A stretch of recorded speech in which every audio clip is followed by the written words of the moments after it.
November 1968, Mr. J. Krishnamurti's second public talk at Claremont Colleges in the Bridges Auditorium.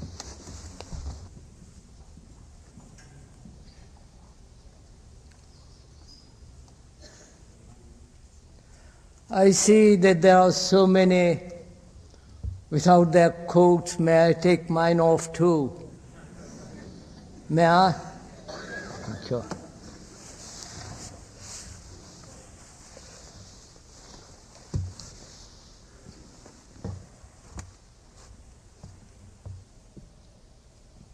We shall continue with what we were talking about the last time we met here.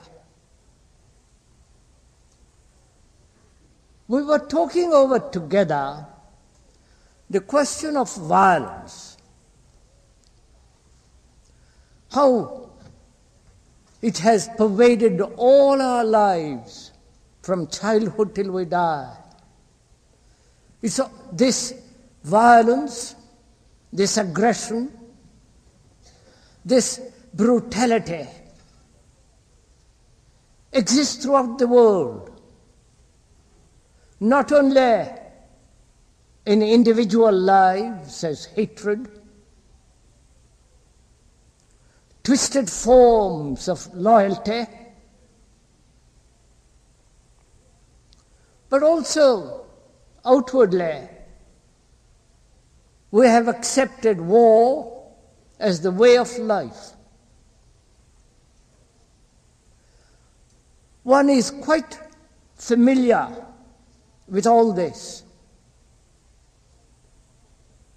How violence arises from rights of property and sexual rights and other forms of ideological acceptances. One sees this very clearly, though religions throughout the world have said, don't kill, be compassionate, considerate, and so on. But organized religion has no meaning whatsoever, and it has never had. And we are confronted with this issue, the issue of violence, and whether it is at all possible for human beings, not only in their personal relationship, but also in their relationship to society,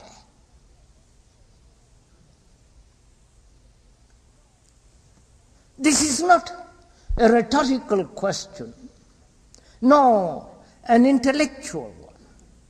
This is an actual problem that confronts each one of us, both psychologically, inwardly, inside the skin as it were, and also outwardly. In the business life, in every form of activity, there is this aggressive spirit with its engendering hatred, animosity, and so on. And we were asking whether it is at all possible, not only at the conscious level, but also at the deeper levels of the mind, whether this violence could be completely and totally eradicated, so that we can live at peace with each other without the national division, without the religious separation, the dogma, the belief, the theories, and so on, the ideologies. And as we said the last time we met here, we shall approach this problem again differently. One of our major issues is that though we have plenty of energy, apparently we lack energy, the drive, the enthusiasm, the vitality to bring about a change in ourselves.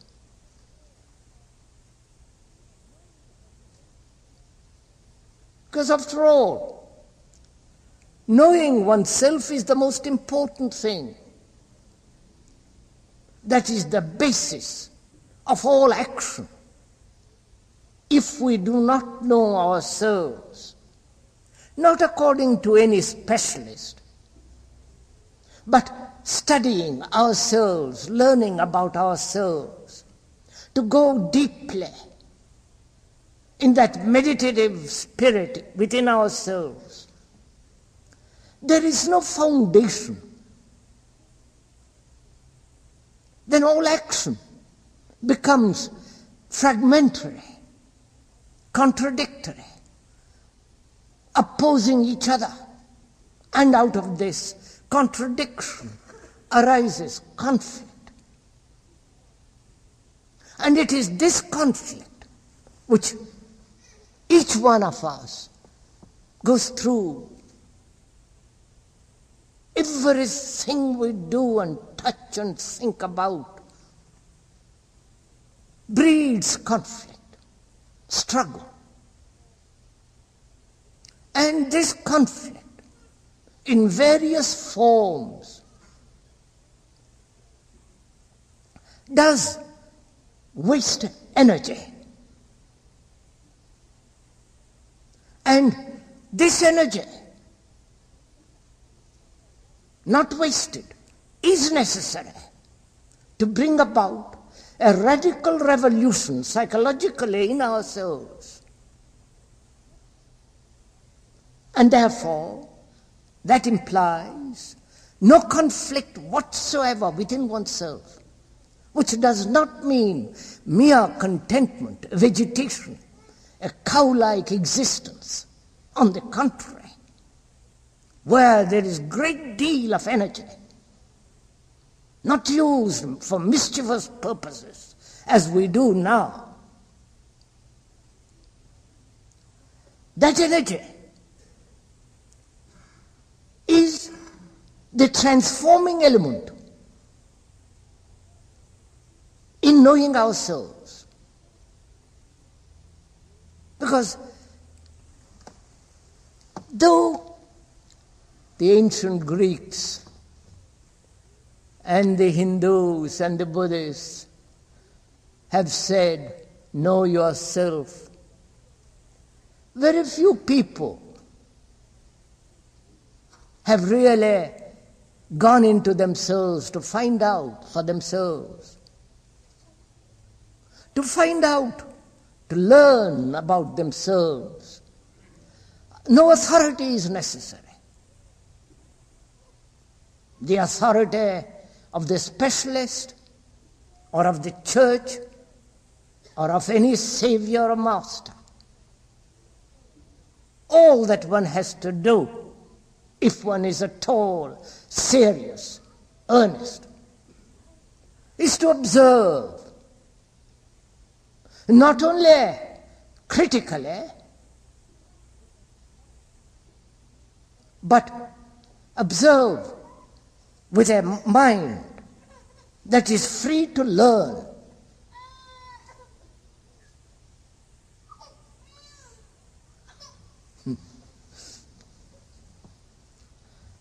Who shall have the voice?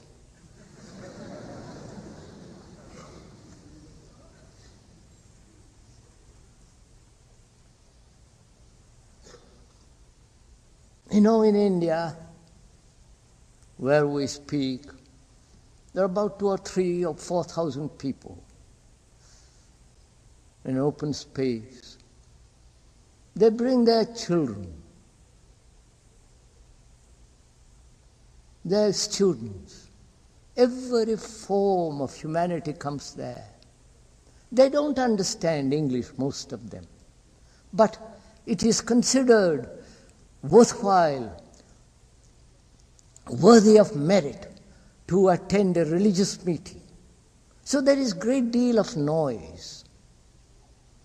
And the crows and the birds take part in it. Everybody shares in this kind of reunion.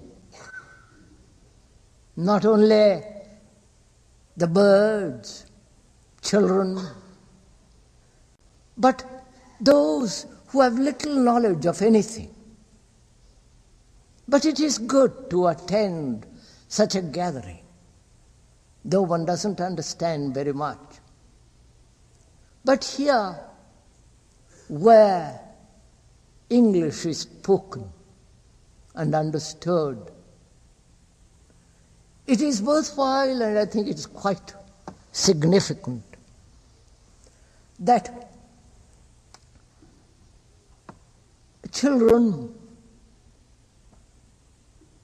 and those who are aged and in between should come together to discuss, to talk over intimately, seriously, the problems that confront each one of us. But we are not sufficiently serious. We are prejudiced. We have come to certain conclusions which prevent further examination. Our experiences act as a barrier, as our knowledge does. So, if we could listen this afternoon with that quality of mind that is both earnest and deeply inquiring,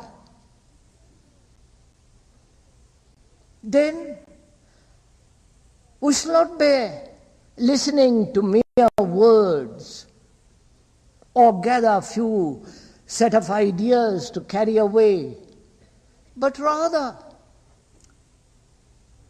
in this communication with ourselves, we shall penetrate deeply and learn about ourselves. And after all, that is the intention of this meeting. Not to be told what to do or what to think, which is too immature and childish.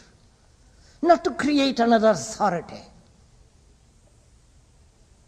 another guru, and all those absurdities, but rather to go deeply into ourselves and discover ourselves.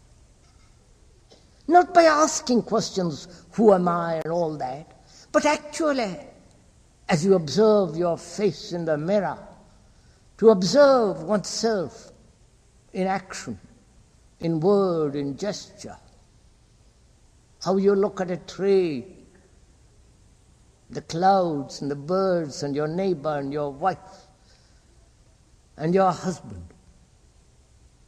So, through observation, one begins to discover what one is. Because one is never static. There is nothing permanent in one. Though the theologians and the so-called godly people assert that there is some permanent entity, which is again an imagination, an idea. But if we could freely, joyfully go into this whole question, whether the human mind, which has lived for millions of years, heavily conditioned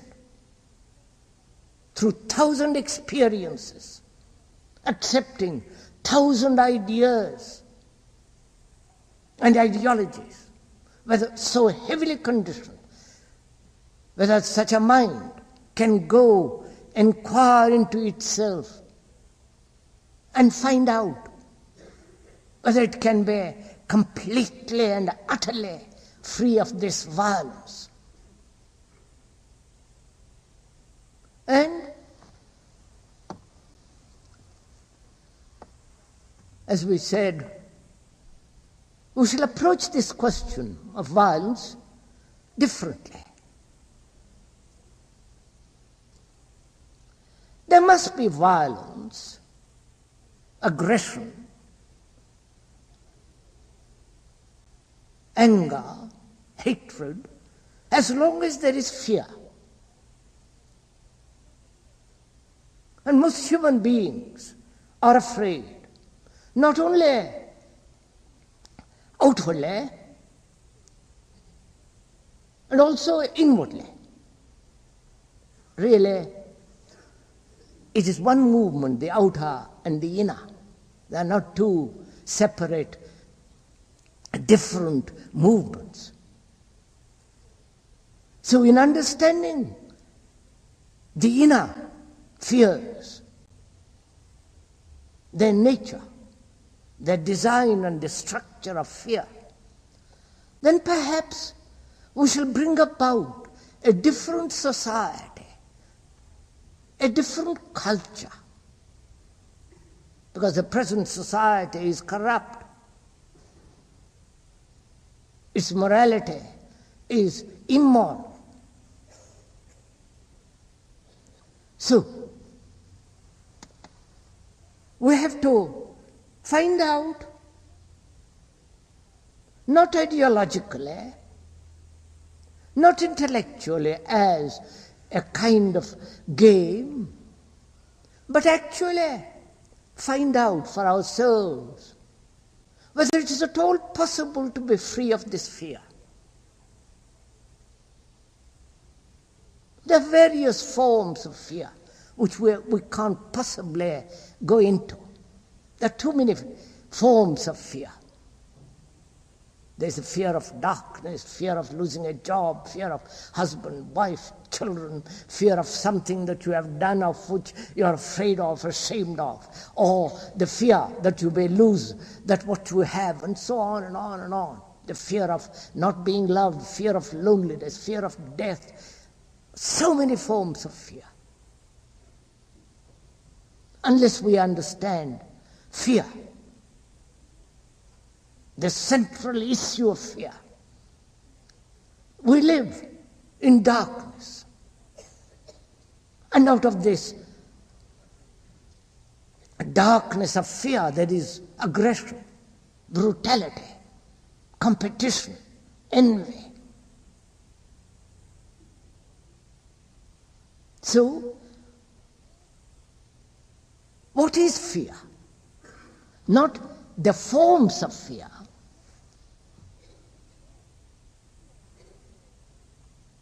Not how fear is observed, but the actual state of fear.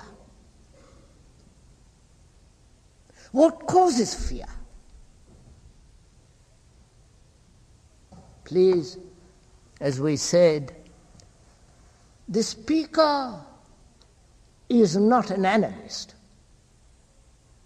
He is not analyzing en masse. We are not concerned with analysis at all. Because as you will see presently, analysis is a waste of time. Analysis admits the analyzer and the thing analyzed. And the analyzer himself is the analyzed. He cannot possibly separate himself from the thing analyzed. And when one observes this phenomena of analysis, one sees what a dreadful waste of time it is. You may indulge in it as a kind of game, a rich man's fancy, if you want to enjoy the flattery and the entertainment of it all. But to eradicate, to go beyond the structure and the nature of fear, one must come to it directly, not through analytical process, not through the intellectual concept or design or idea. If one would understand something, especially a living thing, you must observe it with a living mind, not with dead knowledge, not with something that you've already learned. So that's what we're going to do, if we may, this afternoon. And in listening, you're not listening to the speaker at all, because the speaker is of no importance whatsoever. It's as important as the telephone. What is important is what the telephone says. So,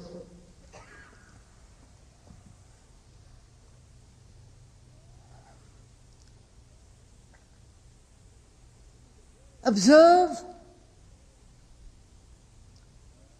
through the words of the speaker your own mind.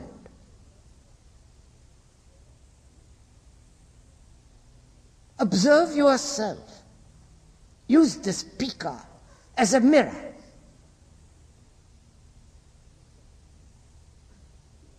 So that you, as a human being, so heavily conditioned in sorrow, in travail, begin to understand yourself. And out of this understanding, there comes a totally different kind of action. So we're going to talk over together, not as a pupil and a teacher, as a guru and a disciple, but as two people concerned with an immense problem of existence, of everyday life. Because if we don't lay the foundation, sane, healthy, decent, righteous foundation, you cannot go very far. And without that foundation, you cannot possibly meditate or find out what truth is. And to lay that foundation for ourselves so that we become a light to ourselves, we must understand fear. What is fear?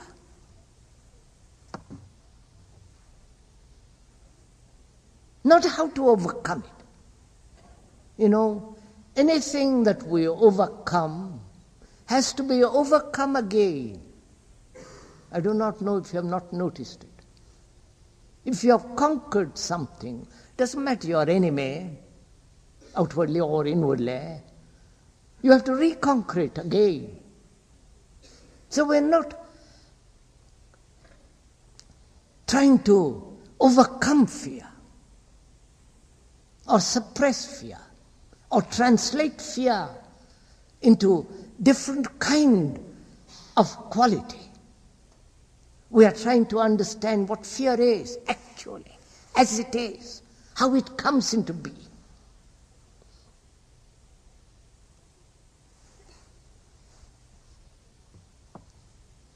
What is fear?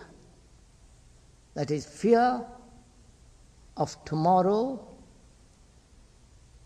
fear of yesterday, fear of not being, fear of not becoming, fear of what has been. Please follow this little bit. That is, fear is time.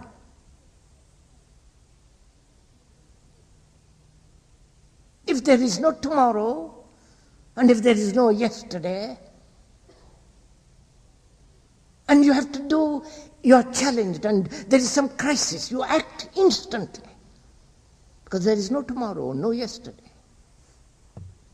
The becoming and the not being, what has happened, what may happen, all these breed fear. That is, thinking about the past, thinking about what might happen tomorrow.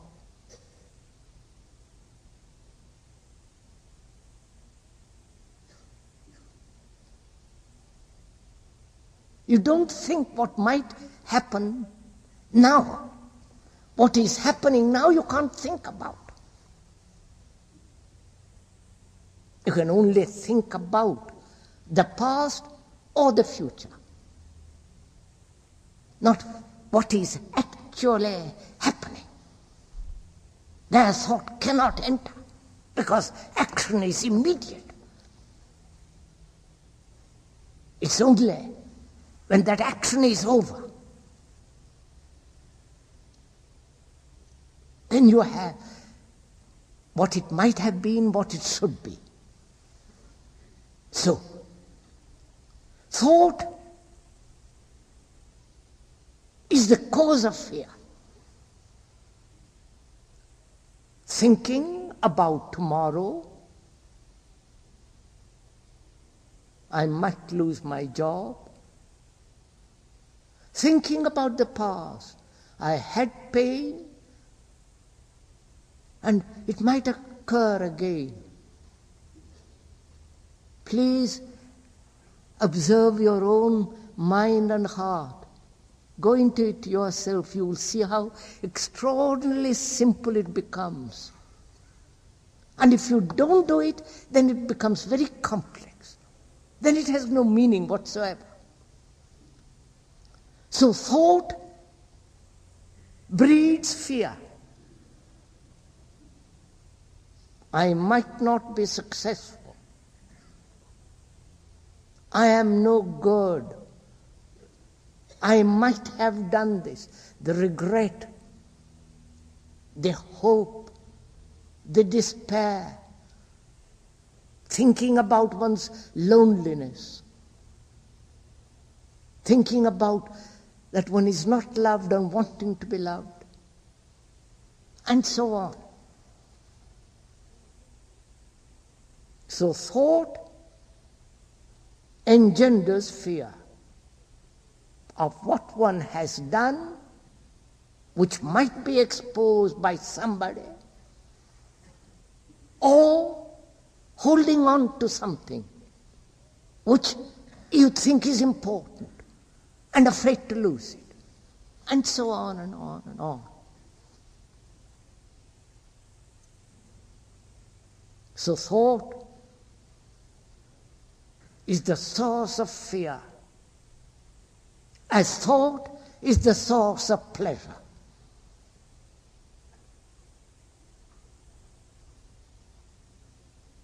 Thought, thinking about something which has given you pleasure,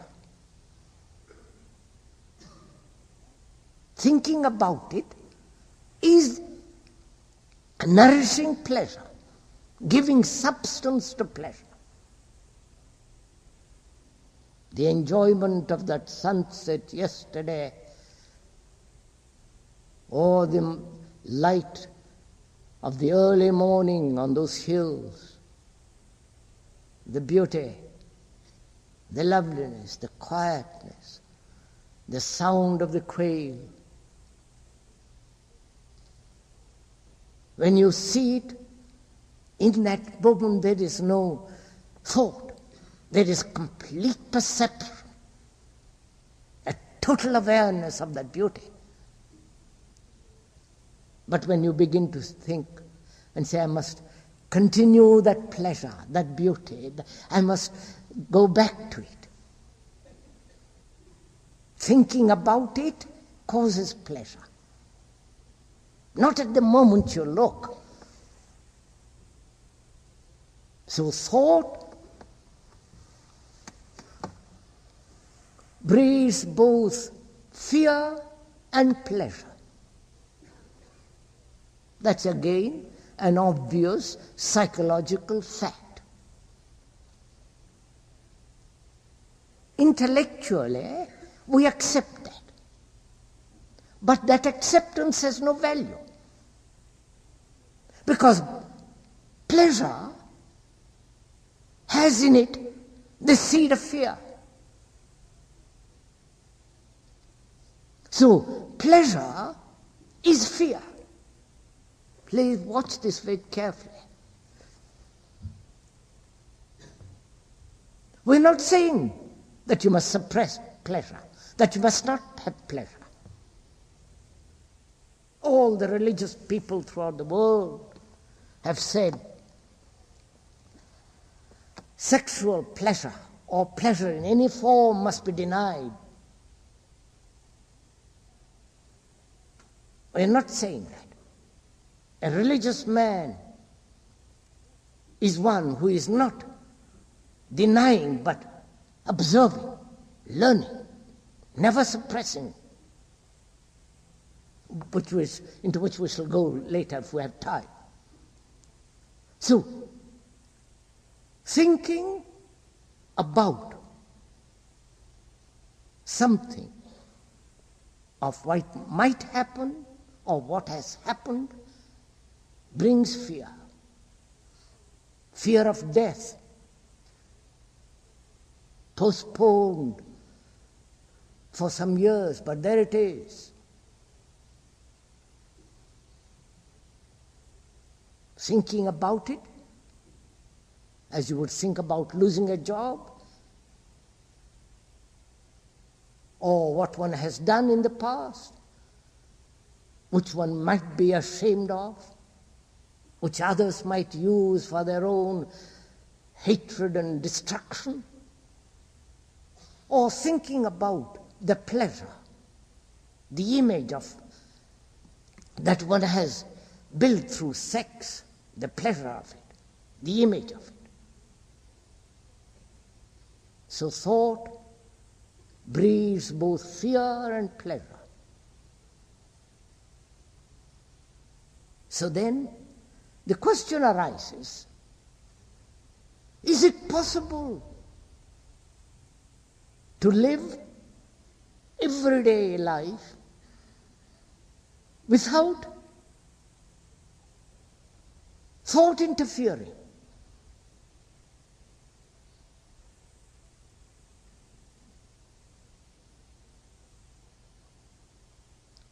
It is not such a crazy question as you think. It's a very important question, because man has worshipped thought as though it was the most marvelous thing. He has worshipped the intellect. All the intellectual books, theories, the theologians with their concepts about God, about what the right kind of life should be. And all the theologians throughout the world are like those people who are tied to a stick with a tether, and they can't go beyond that tether. And so whatever their thinking is, it is conditioned, limited. And their gods, their rituals, their dogmas are limited, no meaning whatsoever, because they are conditioned by propaganda of 2,000 years or 10,000 years. So, man has worshipped thought. Look at all the books man has written. Thought. And what is thought? What significance has thought? I know many people have said, kill the mind. You can't kill it. You can't drop thought as though some garment you drop. You have to understand this extraordinary complex nature of thinking. Not by studying books, not being lectured about thought, but understanding your own thinking. Why you think at all? What is the origin of thinking? When is thought necessary? And when is it not necessary? When is it an impediment? And when is it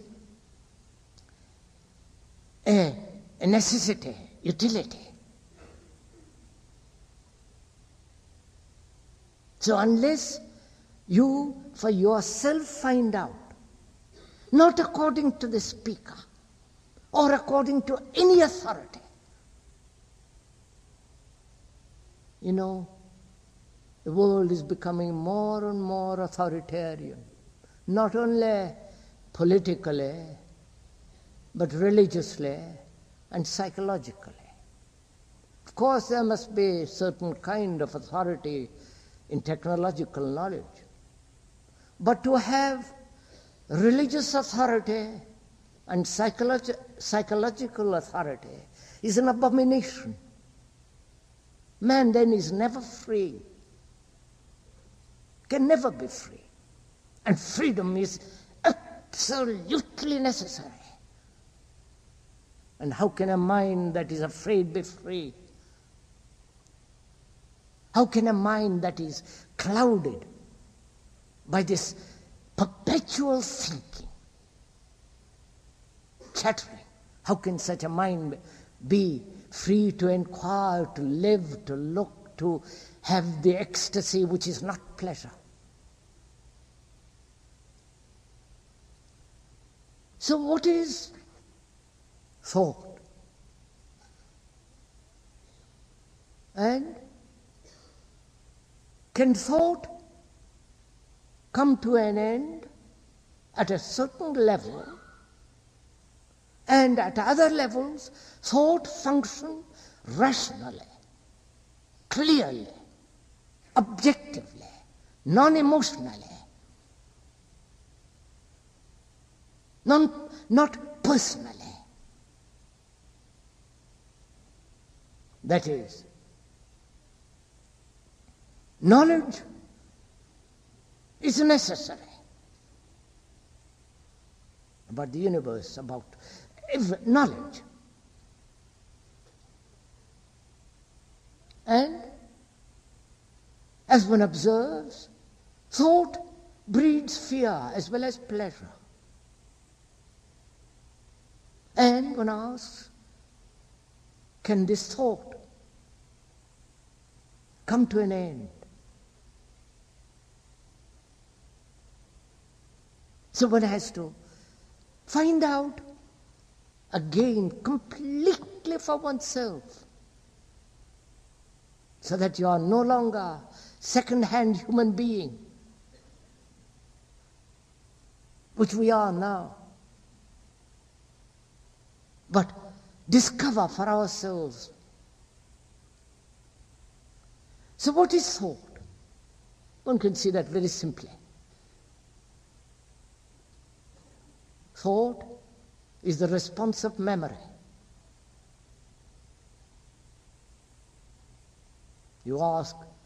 Someone asks you a familiar question and you reply immediately. Someone asks you a little more complex question, you take time before the answer. In that interval between the question and the answer, memory is in operation. And out of that comes the answer. And so on. So thinking is the response of your memory. And memory is the storehouse of vast experience, both the conscious as well as the unconscious. That is, the unconscious is the storehouse of your racial memory, tradition, Christian, Hindu, Buddhist, all the accumulation of 1,000 years. They are hidden. And the conscious mind is the storehouse of knowledge that you have learned. So there it is. There is this whole bundle, this whole structure of memory, and that conditions. And from that conditioning, there is a response. If you are conditioned as a Republican or a Democrat, as a communist, you respond according to their memory. If you are a Christian, you've been brought up with a great deal of propaganda and insistence and everyday repetition and rituals, you will respond to it according to your memory, conditioning, and so the Hindu and so on. So thought is the response of the brain cells which have accumulated knowledge as experience.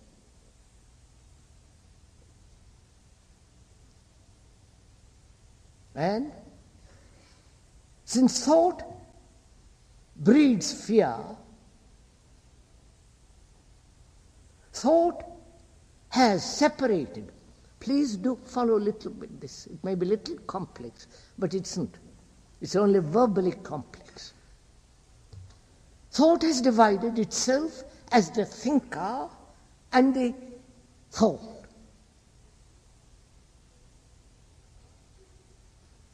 The thinker says, I am afraid.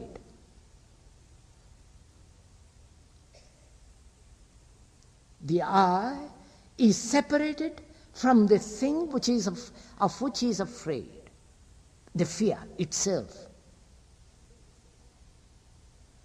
So in this, there is duality. The observer, the thinker, the experiencer, and the thing experienced, the thought, and the observed. There is a division. This duality, this division, is the cause of effort, is the source from which all effort springs. Am I making myself clear? There is duality. Apart from the obvious duality, black and white, man and woman, child, and so on. But there is psychological duality, inwardly. As the observer and the observed, the one who experiences and the thing experienced. In this division, in which time is involved, in which space is concerned, in that division is the whole process of conflict. You can observe it in yourself. You are violent, that's the fact. And you have the ideological concept of non-violence.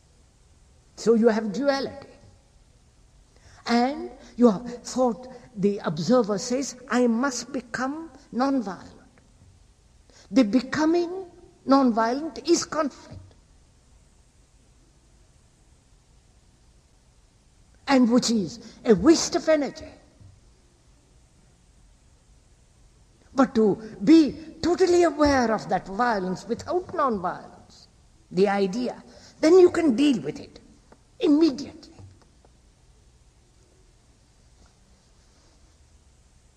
So in the same way,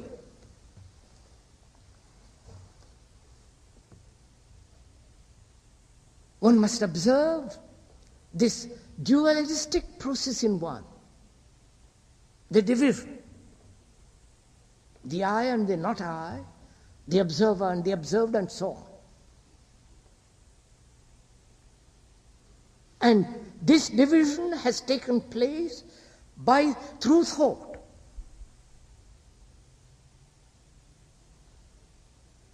Thought that says, I am dissatisfied with what is, and I am satisfied only with what should be. Thought which has looked on that experience as pleasure says, I must repeat that pleasure. So there is a dualistic process in us, a contradictory process. This contradictory process is waste of energy. So one asks, and I hope you are asking this, not the speaker. One asks, why this division? Why this constant effort between what is and what should be? And is it possible to eliminate totally the what should be? The ideal, which is the future, and the what has been the past, from which the future is built. So,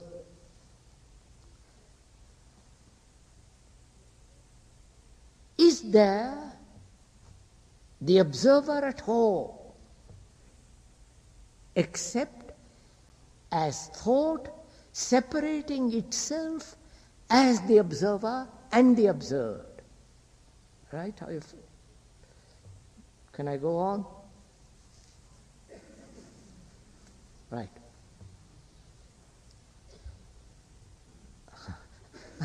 Sorry, I'm not asking for your approval. I'm just stating a fact.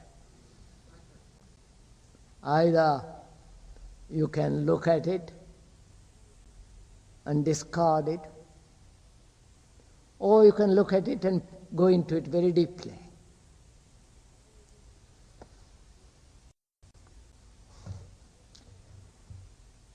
So we ask, is there the observer at all? And as long as there is the observer, there must be division, and hence conflict. Right? And the observer is always the past.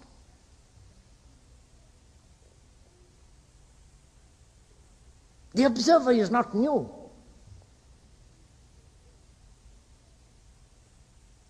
The thing he observes may be new, but he translates it in terms of the past. So thought is never new. Thought can never be free. Thought is always old. So, when you worship thought, you are worshipping something that is dead. It's like, thought is like the children of barren women.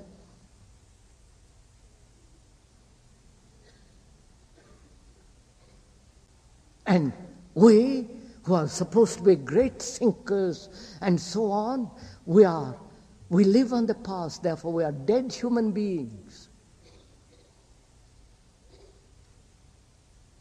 So, then the problem is, there is fear, which thought has created, as there is pleasure, which thought has bred. So thought has created both. And there is fear. There is violence in us. And by merely considering it in terms of words or description does not end violence or fear. So what is one to do? You're following all this? I am afraid. I'm afraid because I'm going to lose something, or I have done something of which I'm afraid. And I see how thought has bred this fear.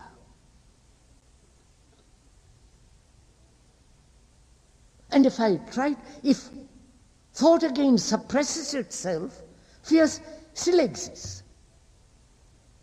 Or if thought says, I won't think about it, it is there still. That is, to escape from it, please follow this slowly. To escape from it, or to accept it, or to deny it, is still to be afraid. It's still there.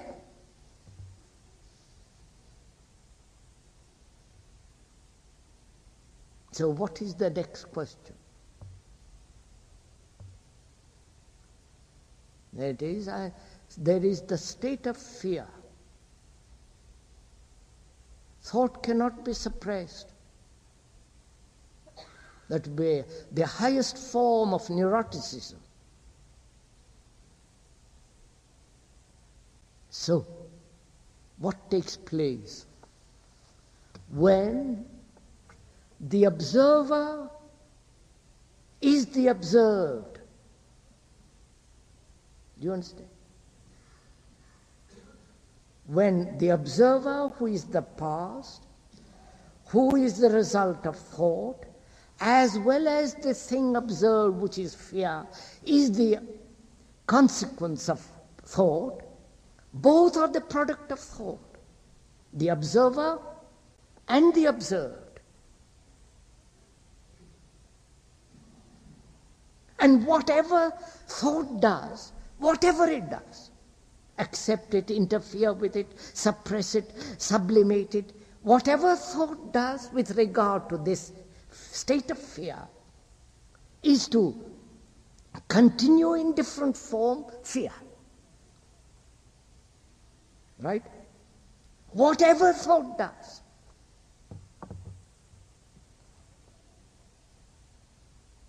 Then what happens?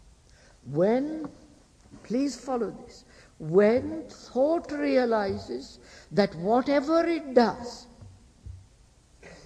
with regard to this fear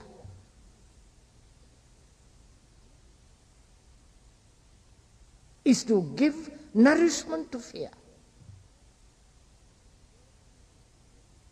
That is, thought observing this whole process,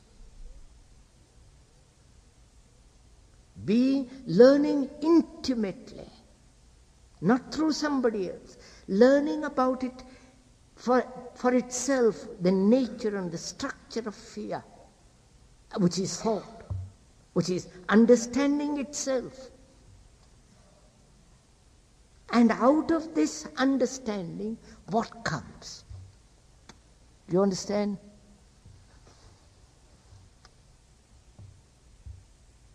I have observed fear, which is thought. As I observed pleasure. The observer is the observed, because thought has separated the observer and the thing observed. So I see that. There is an understanding of that, a reality of it. Not an intellectual concept, but an actual reality. And then what takes place?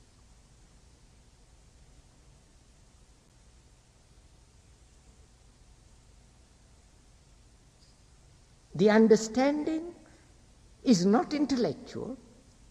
Therefore, it is the highest form of intelligence.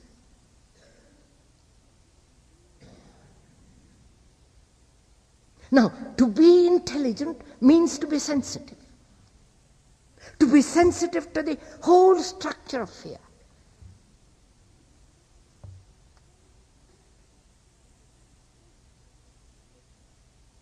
And I cannot be sensitive. There is no, not I cannot, there is no sensitivity of fear with all its implications if I run away, if I suppress it, and so on, so on, so on. Therefore, I must learn about fear and not run away. And I can only learn about something when I am intimately in contact with it. And I can only be intimately in contact with it when I can look freely. And this freedom is the highest form of sensitivity. Not only physically, but in the mind itself. The brain itself becomes highly sensitive. So this understanding is intelligence. And it is this intelligence that is going to operate.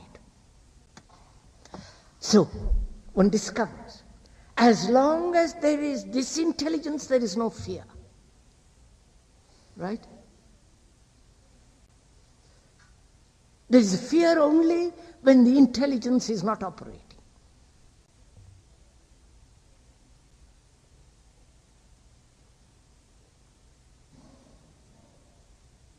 It is necessary to understand this thing very, very deeply, not verbally. Because as we said, the word is not the thing. And the description is never the described. You can describe to a hungry man what food is. But the words and the description do not feed the hunger.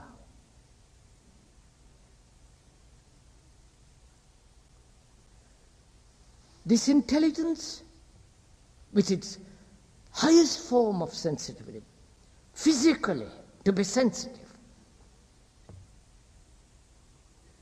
that implies a great deal, which we haven't time to go into. And also, to be highly sensitive, psychologically, inwardly.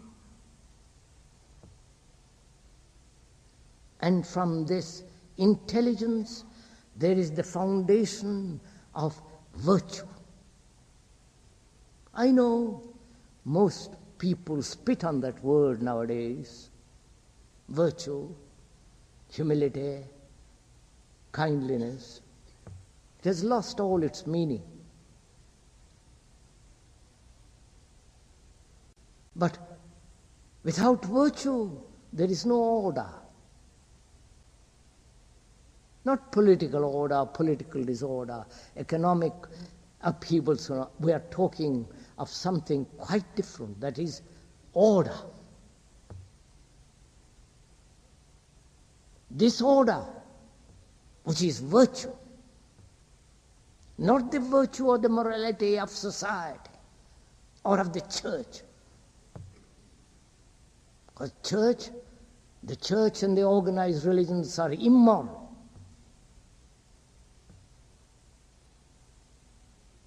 Because they're based on authority. They're compromised with society. To them, virtue is an ideal. You cannot cultivate humility. So, order is virtue. And this virtue can only come about when we understand the whole negative process of disorder, which is in ourselves, which is the contradiction. This division in ourselves. which has been brought about by this whole process of thought. Unless we understand this order and virtue and lay it deeply within ourselves, there is no possibility of going into this question of meditation, what love is, what truth is. Right, sir. Perhaps now, if you would, if we have time and inclination, it's 5 o'clock. We might ask questions and talk things over together. Could we discuss the subtle process of verbalization inside that goes on when a word is done? Could you discuss the verbalization that goes on within oneself when you observe? Could you discuss this verbalization that goes on when you want to look at something clearly? Have you ever observed in yourself what kind of slaves we are to words? How slavish we are to verbalization. Why? That we cannot look at anything. The cloud, the bird, those lovely, marvelous hills, your wife or husband, the neighbor, and so on, without verbalization. Why? Why is it that we cannot look at anything without the image?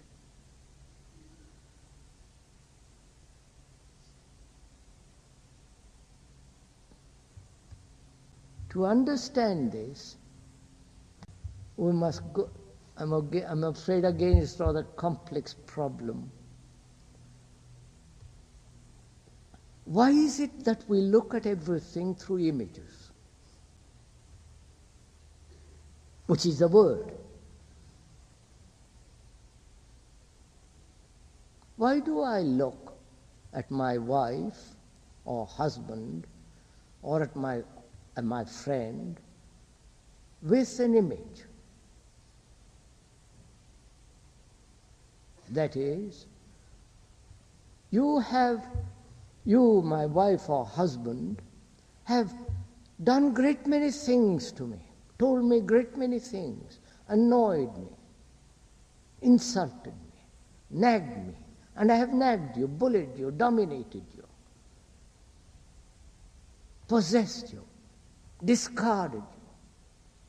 All these have been put together through time, through days, and which have become a memory.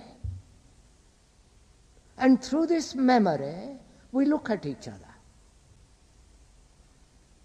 You have, if I may point out, a certain reputation about the speaker, unfortunately. And through that verbalization, reputation, you look at the speaker. And therefore you're not looking at the speaker at all. You are looking through the image you have about the speaker. The image is the word, the tradition, the idea.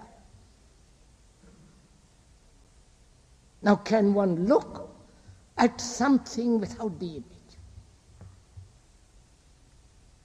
Look at your wife, at the man across the valley, the man who has insulted you or flattered you, to look without the image. It is only possible when you understand this nature of experience.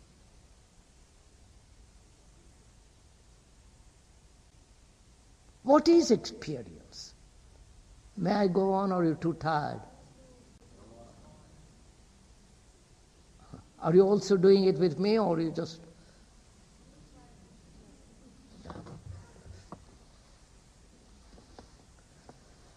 As we said, we must understand what is experience. Because it's this accumulated experience is the building of images.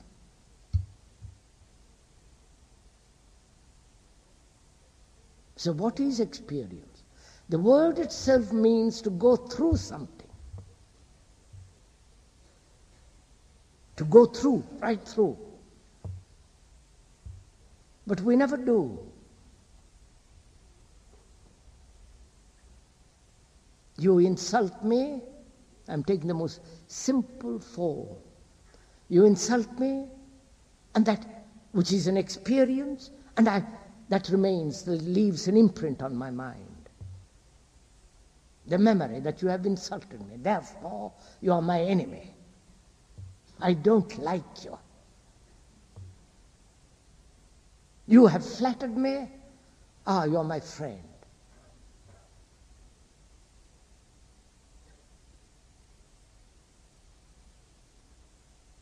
And the image of flattery and the association of the flatterer remains as with the insult. Can I, please follow can I, at the moment of the insult and flattery, go through with it completely, so that that experience leaves no mark on the mind at all?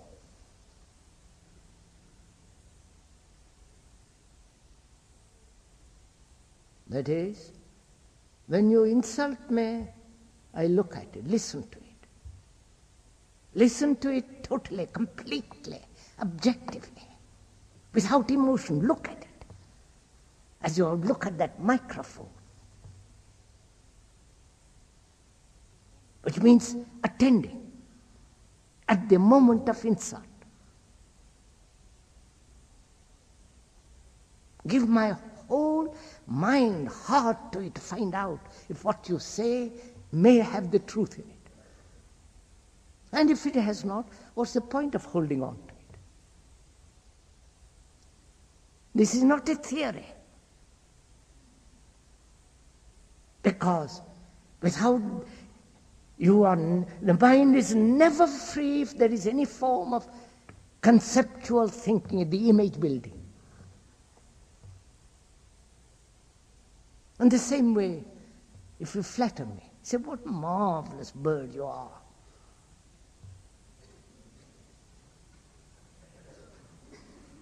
You're a great person. Or you're, excellent, marvelous speech. And at that moment I listen. As you are saying it, not after. Listen with my heart to find out why you are saying, what value has it if you say I'm marvelous or not marvelous.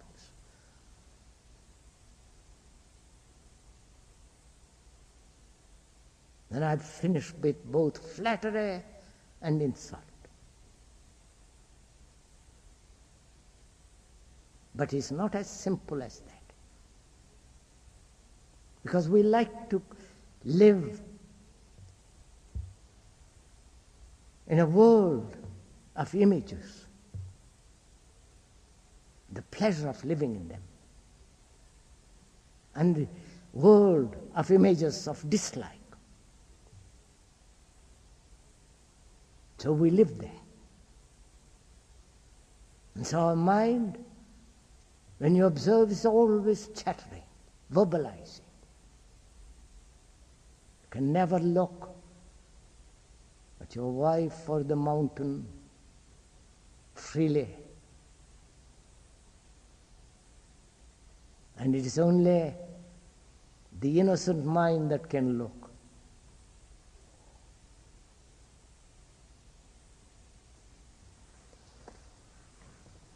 Yes, sir. How do we get rid of this feeling of intrusive desire? Big pardon?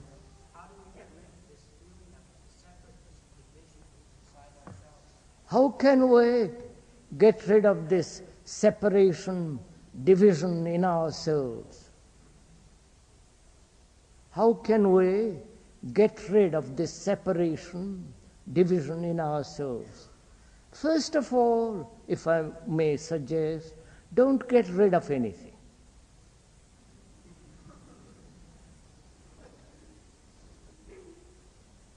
Getting rid of something is to escape from it. You have to look at it, go into it. Now, there is this division in oneself of like and dislike, hate and love, mine and not mine, division. Why? Now, here comes really quite an important point.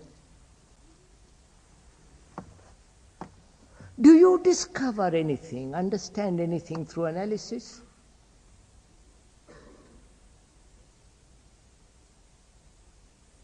There is this problem. The problem which is division in ourselves. This contradiction of like and dislike, good and bad, and so on, so on, so on. There is this division.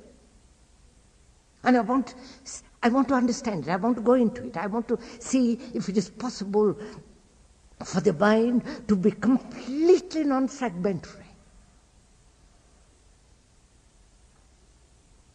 Now, shall I find out? Shall it come about through analysis? Please listen to all this carefully. Will the division come to an end through analysis? And the analysis implies the analyzer. And therefore, the analyzer is different from the analyzed. In that there is a division, right? So, follow it up. So, can this fragmentation within ourselves come to an end through thought? Therefore, through analysis, right? Are you following all this? Or does it come about, this ending of this fragmentation, when you have direct perception?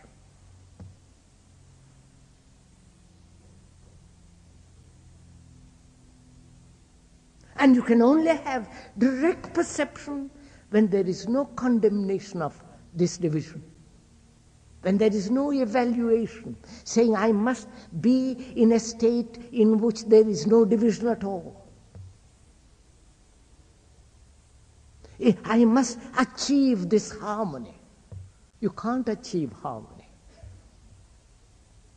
As long as there is the division between you and harmony as an idea, that division brought about by thought, dividing, breeds further division.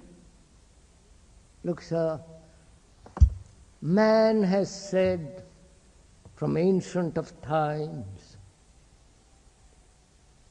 that there is God and there is man. This everlasting division. And so man has said, God isn't over there, it's in you. Later on that came about. And yet again there is division between you and the God inside you.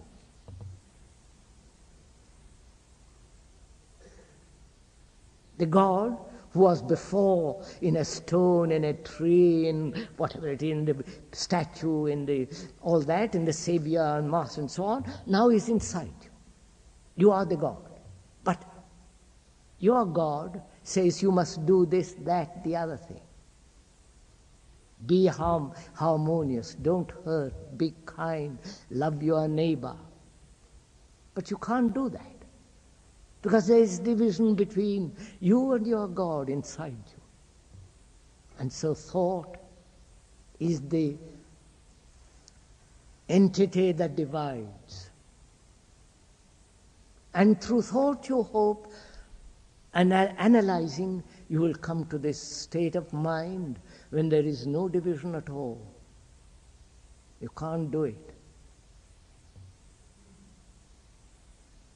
You can only come about when the mind is complete, when the mind understands this whole process completely and completely quiet.